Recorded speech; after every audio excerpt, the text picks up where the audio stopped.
Hey everybody, welcome to the Multipliers Leadership Podcast. We are so excited to be back with you. Today we've got a special guest on. We have Megan Taylor on today, and Megan is a licensed professional counselor. She is a licensed marriage and family therapist, and she has more certifications and letters behind her name than I probably could articulate well. Basically, she just really knows what she's doing. And she also runs an organization called Gap Relief, which we'll dive into a little bit more here in just a moment. But Megan, I just want to say welcome to the podcast today. Yeah, well, thank you, Joseph. I'm glad to be here and glad to be spending this time with you guys. Awesome. Well, Megan, we're excited to be able to jump in and hear a little bit more about your story and your journey. But I want to ask us a fun question to get started. Can I do that?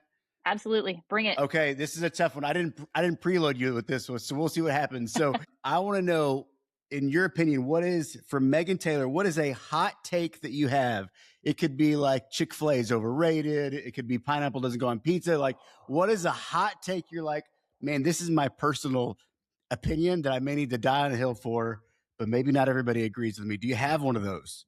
Oh, that is a good question. Honestly, I feel like the one that comes up for me the most, at least the one that my kids give me the hardest time about, is any kind of water. I do not like to be in water. You don't like So, to be in like water, summertime, I love the heat. I love the warm. I love being close to the water. but I'm not a water close to fan. the water, but not in the water. Close to the water, but not in the water, That man. is a hot take. I don't know if I can agree You with you on that know? one today, Megan, but that's Yeah. okay. We all Yep, it's have our real. different crosses to bear. That's yours, I guess. So We do. that's so funny. We want to get started by hearing a little bit more about just your story, who you are. Let our audience know a little bit more about just you and really a lot of just the experiences that just made you passionate about things like giving people help and to process trauma and things of that nature, which is a lot about what Gap Relief is about, but really just a lot of that story and journey and how did that eventually become the nonprofit that you're currently leading in Gap Relief? That was a big Okay. question. Yeah, yeah. Well, kind of to give you a little bit of background, and so I found myself as a helper myself. Worked at the Children's Advocacy Center for several years here in Arkansas, and that's an organization that works alongside kids and families where there have been allegations of abuse of some kind. And so, getting to walk with them through some really hard spaces. Uh, that is a lot of the work that ultimately led me to choosing to become a licensed professional counselor. And so, actually, was not a counselor when I began my work there, but I think both seeing in myself some signs of burnout and the impact of trauma over time, seeing that in a lot of the investigators and teams that I worked with, had also been involved in a lot of ministry contexts as well, church wise. And so just beginning to see how the impact of carrying heavy things uh, that would impact people over time. There was Yeah. a moment. I'm from San Diego originally as a kid, and Okay. Okay. My mom's from San Diego. Okay. We got some connections okay, here. All right. okay, there we go. Yeah. Yeah, so I was out there visiting some family and some cousins, and if you know anything about San Diego, there's the Coronado Bridge that goes Yeah. from, Yeah. downtown San Diego over to the island of Coronado, and it's beautiful, and my Beautiful. cousins and I are driving on it, and they're looking at how beautiful it is, and all I can think, and I actually said it out loud this time. I usually could keep myself from doing that, but is I wonder how many people have tried to jump off of this. Mm, And just was this moment of, okay, maybe some of what I'm doing and what I'm engaging in my work is impacting me more than I thought. So, wow. kind of had my own personal impact stories, and then um, through some specific, international trips as well, and seeing the heavy things that a lot of international workers, missionaries, nonprofit leaders overseas were carrying, and what the impact of that was on them. That kind of planted something inside of me to, hey, what would it look like as God's people are saying yes to really hard things, to come up behind Yeah. them and say, hey, can we hold your arms up as you say yes? Like, you're saying Mm. yes, who's saying yes to you to keep you in the fight? Uh, that's there's a lot that's there, both in your own personal journey and I feel like for us as Multiply Global and Multiply Global runs this podcast, we have very similar lanes where our goal is to hold up the arms of those that are Mhm. leading on the front lines. You just get to attack it from a mental health perspective, which is outstanding. Now, I feel like when I see a lot of leaders, like I see a lot that are just They're just trying to tighten their bootstraps and just keep on moving forward. But you recognize that that's obviously not the solution, and you guys have kind of come into some of that space. It sounds like that's a lot of what gap relief has been, is that space in Mhm. between. And so, how how long of a journey did it go from kind of realizing both the need and also you guys officially launching gap relief, and how long have you guys kind of been going since then? When I look back in my story, I think it was 2010, was a moment that I can identify pretty clearly that I feel like God kind of first put this idea in my heart of, hey, what would it look like to hold up the arms of those that are serving? So Mm. it was in Haiti. It was right after the large earthquake that had happened in Yeah. 2010. And just watching some of the leaders and as they were serving, felt like just hearing in my heart, hey, Megan, like they're not okay. We tended to have our eyes on the people of Haiti, which absolutely needed that and needed the Hmm. support and needed the help, and at the same time saw a lot of these servants and a lot of these helpers, and so kind of felt that inside of me. And I'm kind of a speedboat. I get home from that, and I'm like, all right, what are we doing? Like where I've done, and God and how He works, and uh, in so many ways that that's not ended up not how it played out. There actually ended up being kind of a several year gap between that. And then when things ended up kind of forming and looking back now, I can see purpose in that. But found myself with a friend named Amy Butler. And so she runs Gap Relief alongside me. She and I had some friends in Africa in 2016 that were working in some kind of orphan care, family empowerment, like prevention of orphanages in essence, and experienced some trauma there where they had a robbery on their property. She and I ended up going and spending time with them there on the ground, and just they had had kind of some what we might consider to be impacts of trauma, just trouble sleeping, kind of like hyper vigilant to things going on around them, and so went and spent some time with them, and in that saw some of the heaviness and the impact of that come off of them. And it wasn't until, after that trip, she and I kind of looked at each other on the plane and something clicked inside of me that I'm like, oh, this is that thing like from 2010. Yeah. This is the thing that I feel like God had kind of put inside of me, and she had had a similar experience previously. And so really from that point forward, so 2016 is kind of when we unofficially kind of jumped into what we're now walking as Gap Relief, and it's just kind of organically grown and expanded since then. And so we officially became a 501c3 in 2018, and started internationally with these trips, and then over time kind of grew into also having a clinic here in Arkansas where we can support people here locally and internationally as well with counseling and training.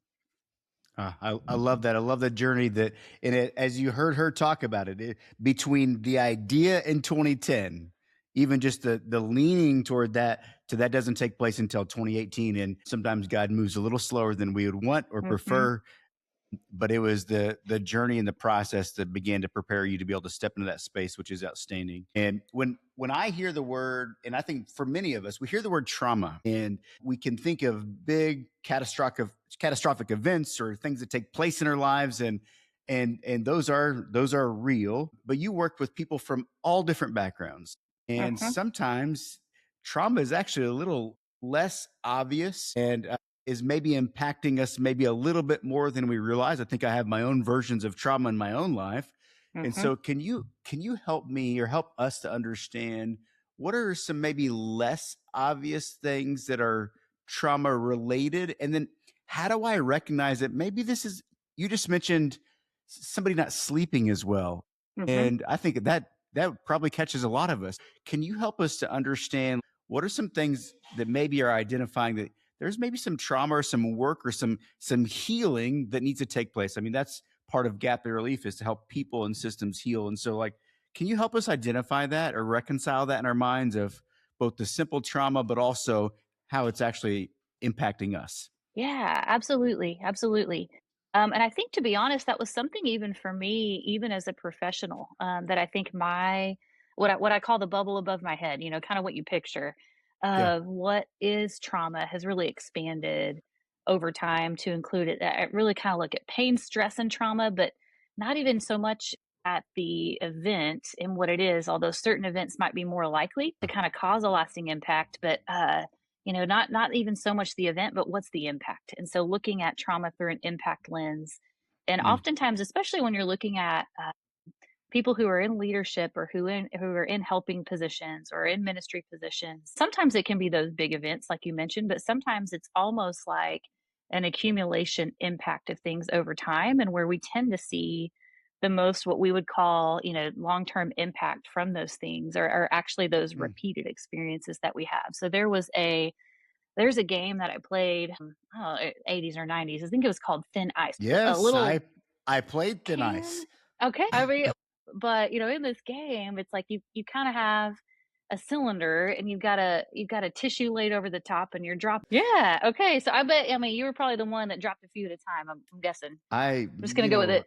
I feel like you're probably right. I don't know, but you're probably right.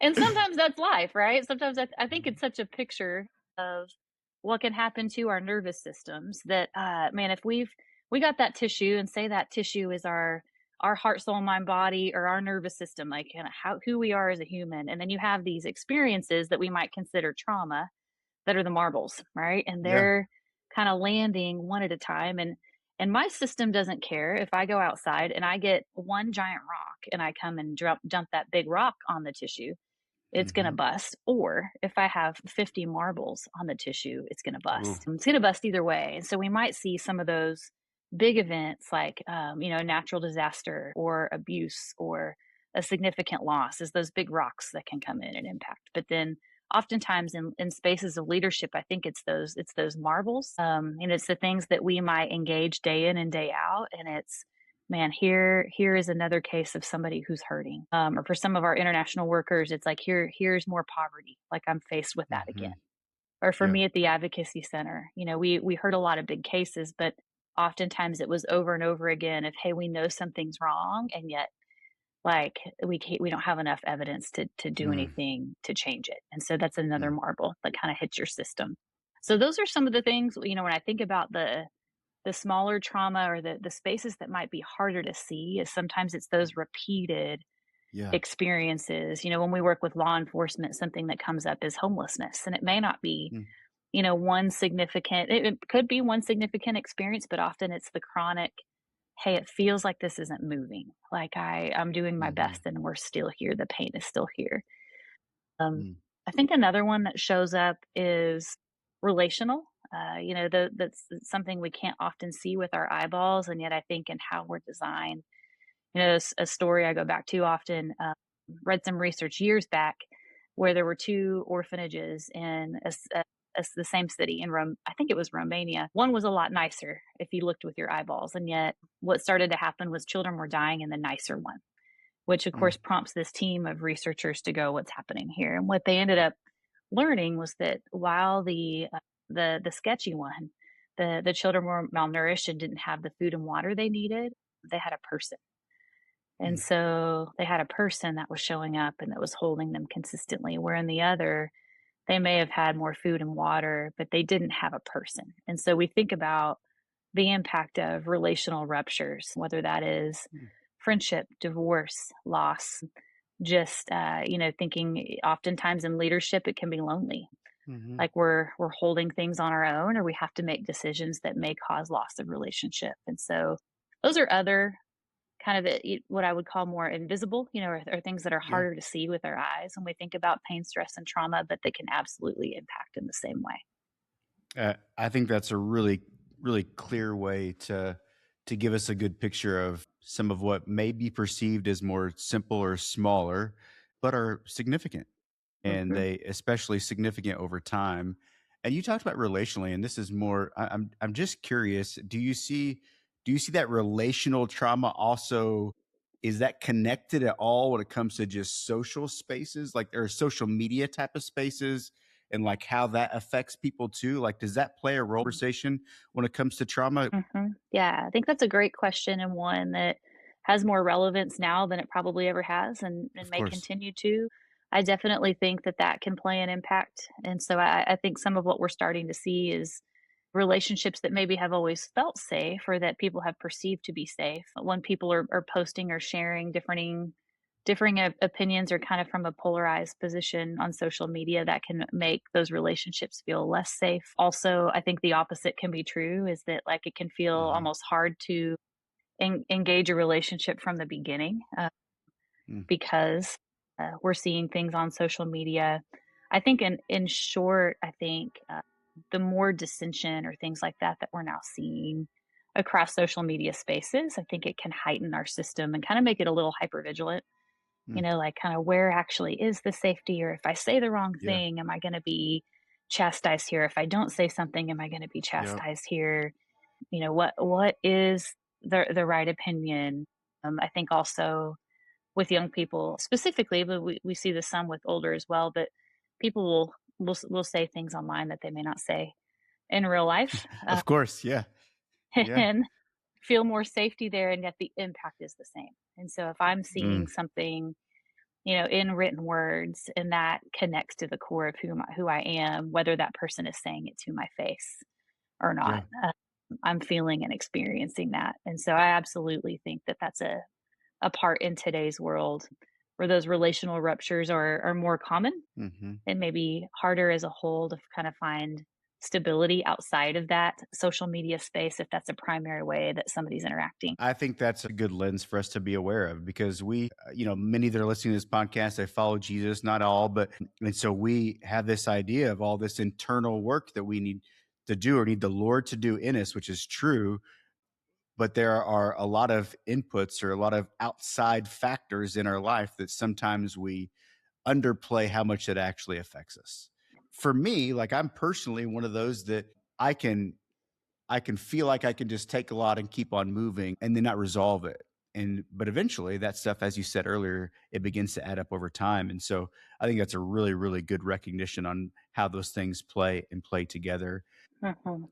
Now, Megan, you've served a lot of people in the faith space, outside of the faith space, but I want to get a little bit more specific when it comes to mental health and just the church and how those things reconcile. Why has it been difficult for the church to talk about mental health and trauma? And that's not an indictment on the church by any stretch of the imagination, Mhm. but they're difficult waters. And so can you, based on your Absolutely. perspective, what you've seen and how you've seen that even change in recent years? Yeah, absolutely. Absolutely. I think it definitely has been a gap, as you shared there.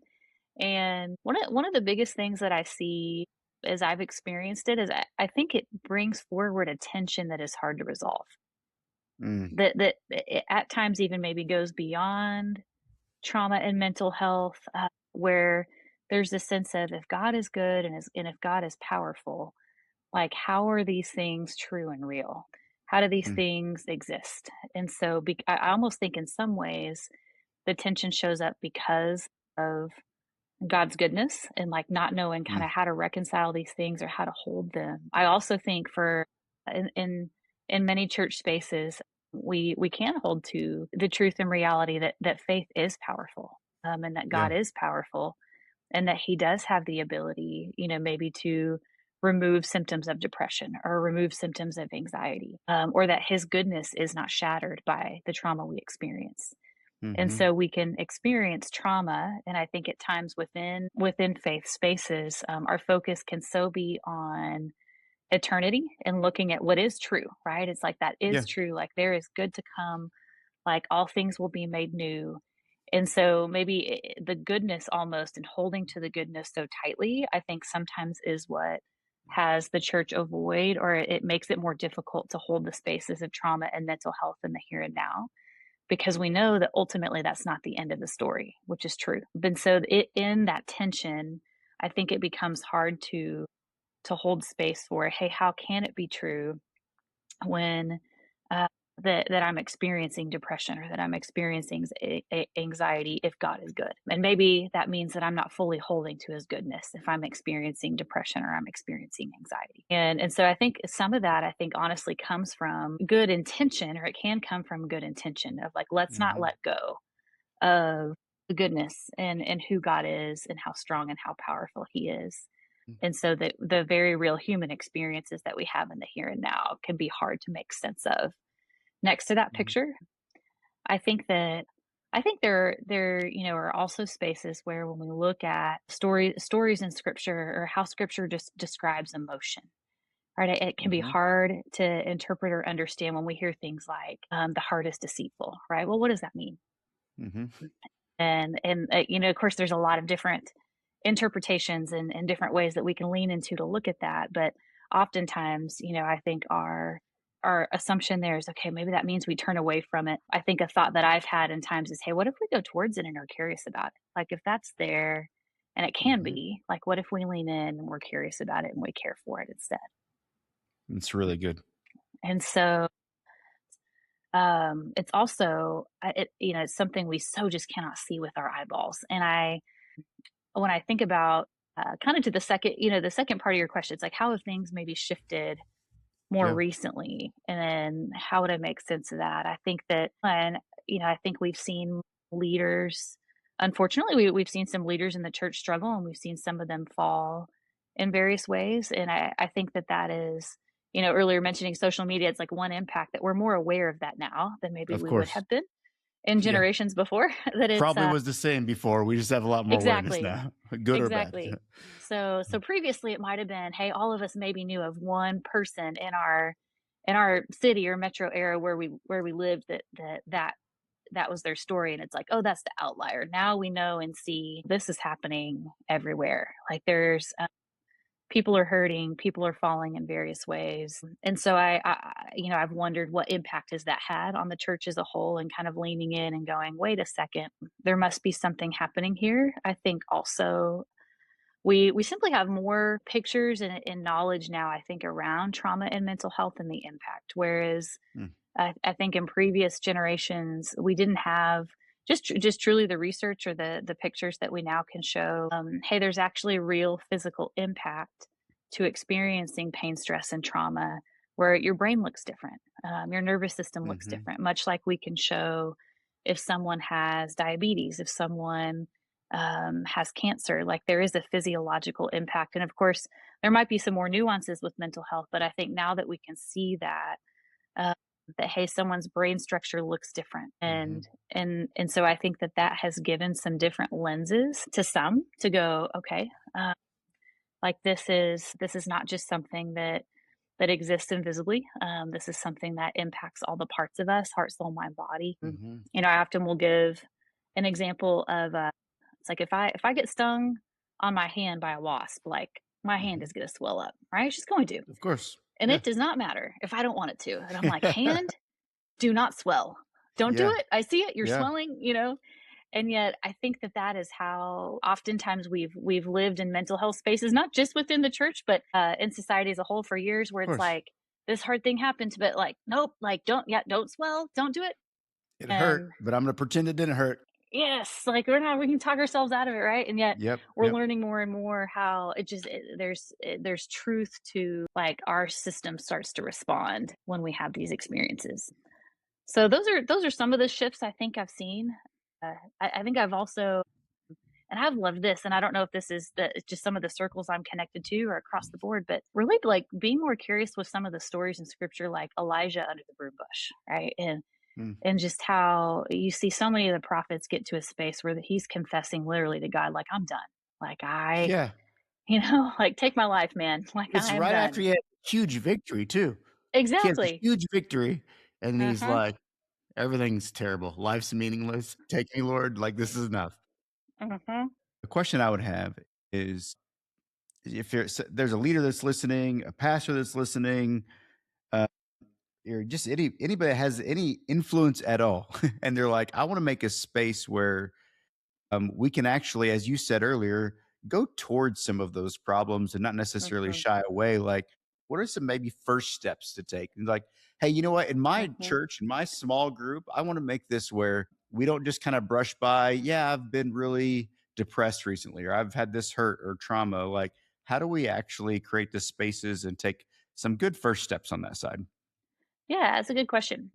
I think one of the first things that comes up for me, and this is a little bit of like an almost under the foundation picture, but I think learning even just a little bit about it goes a long way, because I think when we see something, we have a frame for it and we understand it a little more. We're less likely to respond with judgment or confusion, and more likely to respond with curiosity and compassion. And so, kind of like learning and pulling in some information about it. But then I think the second thing really is it, and then normalizing that as part of the conversation. Hmm. And I think what I'd hold next to that is even beyond normalizing or putting to words that it's okay, that it's a safe space, which is very important. But I think even modeling it a little bit goes a long way, where I That's think we good. can often experience, hey, uh, yes, it's safe, but then, if we don't ever see it or somebody steps into that space and, hey, is it really? But if we, whether you're in the congregation or you're somebody that's being led and you have an experience of, no, this person actually stepped in and is kind of modeling that or reflecting that they do know and that they do understand some, I think that goes a long way.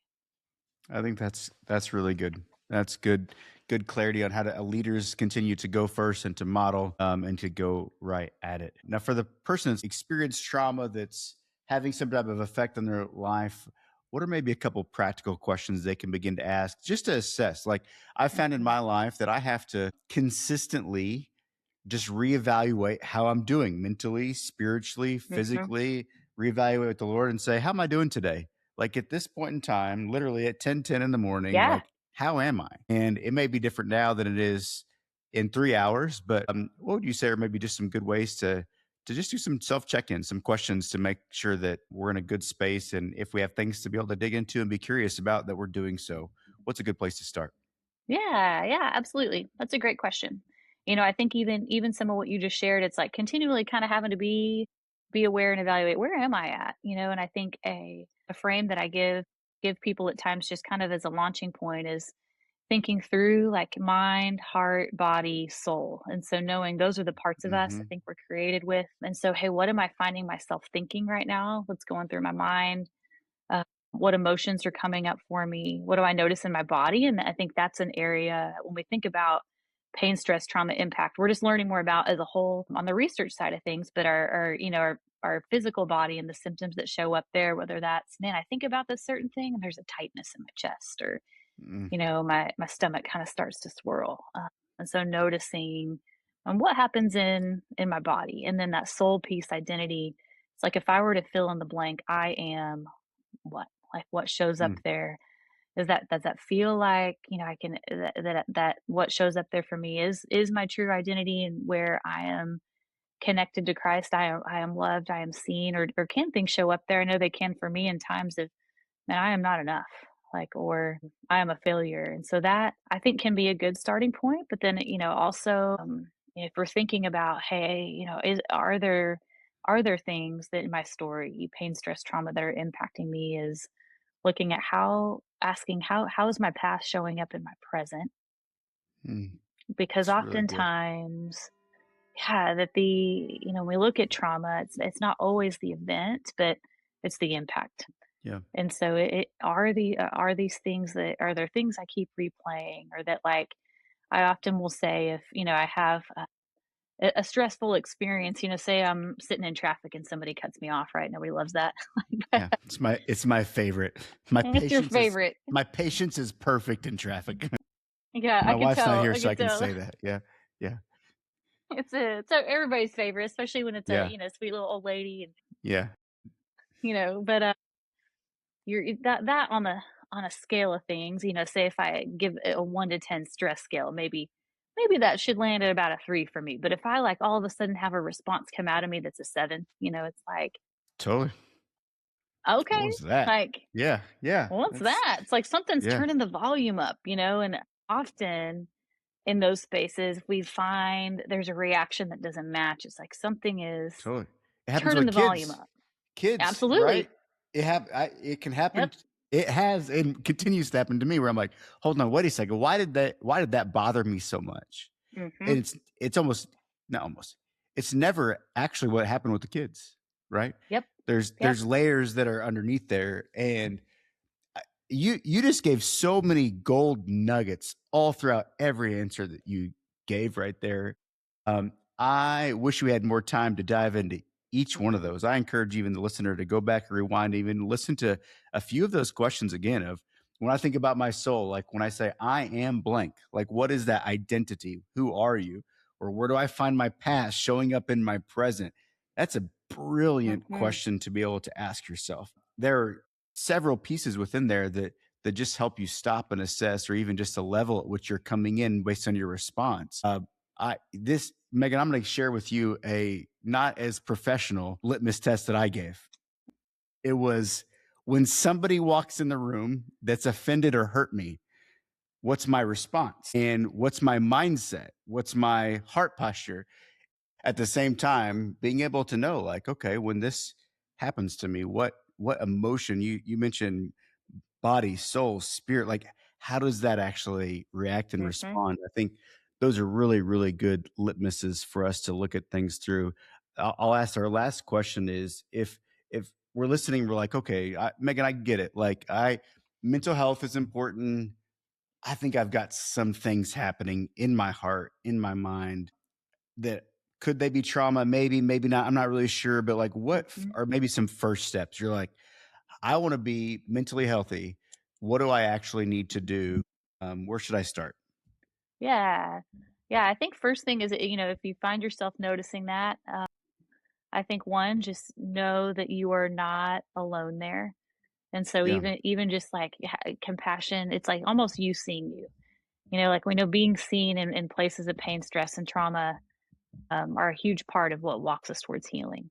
Whether Yeah. that's seen by by the Lord, seen by friends and community, um, connecting with the therapist. But I think even pausing and going like, okay, I see that, and recognizing that, just kind of as I shared with the example with the wasp, that like it's like, Hmm. hey, we don't find ourselves here because nothing happened, Yeah. and so just compassion on yourself in those spaces. Recognize you don't have to walk it alone. Uh, Hmm. our nerdy fact, but our system can burn up to 6 times more glucose when we are walking something hard alone than when we're walking it with somebody. Wow. Wow. And Six so times. 6 times, man. Wow. And so Okay. our brain lights up like fireworks walking pain alone versus with somebody that does not light up the same way, in some cases hardly at all. And so just like that space of, you suddenly think of how often God says, "But I will be with you, but I'll be with you." And so Mm. like know that you don't have to walk that alone. And so reaching out, I think oftentimes it can start if you don't have a friend or somebody in your community that knows and is connected, starting there. I think counseling and professional people to walk alongside you can be helpful in some spaces as well, especially if you continue to find, hey, I keep finding myself in the same stuck spot, or hey, that volume that we talked about that can be turned up is turning up really pretty high. But even kind of, initially that compassion for self and kind of giving yourself a few minutes, even just to connect to those parts, that mind, heart, body, soul, and where really am I at? I think is Yeah. a first step and can go a long way in connecting with yourself and then connecting with others. Man, those are really good steps to take place, and I really appreciate your not only your professional perspective, but also just your obvious heart for the Lord and people and how those things intersect. I really love what you've shared, and we could easily talk for another hour. I have so many more questions I'd love to Mhm. ask, but it reminds me that in Scripture, when it talks about the word salvation, there's a word that's used sometimes called sozo. And Mhm. we've mentioned it a few times on this podcast where it means to be saved, to be healed, and to be made whole. That's the understanding of it. And so for us as believers, literally to receive salvation from the Lord, we're saying, hey, I want to have salvation to be healed and made whole. But many of us are just okay accepting the reality that we're not actually whole. And we have parts that need healing that we're not actually addressing. And so today on this podcast, we encourage you to be curious, just like Megan said, to go after the things you're like, hold on, something's not exactly right. And the only way you can recognize those is to say, hey, is to spend a little bit of time of self reflection, to recognize when some of that volume's maybe a little bit louder, and say, I'm curious about this and I want to understand why. And I know there's some deep waters that are in there, but it just starts with a small first step. So, Megan, thank you for coming on the podcast. Thank you for your time and professional insight. Thank you for what you're doing in the community and for many leaders all over the world. And we just want to say thanks for joining the Multipliers Leadership Podcast. We're really honored to have you on here today. Actually, Megan, one last question. Where can people find you if they were like, hey, I want to know more about Gap Relief? I mean, I want to invest into what they're doing. I want to know what they're doing. Where can they find you, Megan? Yeah, you can find us. Our website is gaprelief.com, so easy to find us there. And then we also are on Instagram and Facebook at Gap Relief as well. Awesome. All right, well, we'll link those in the show notes. Once again, hey, as always, we love you guys, and we can't wait to hear you or see you guys there in a couple weeks. Bye-bye.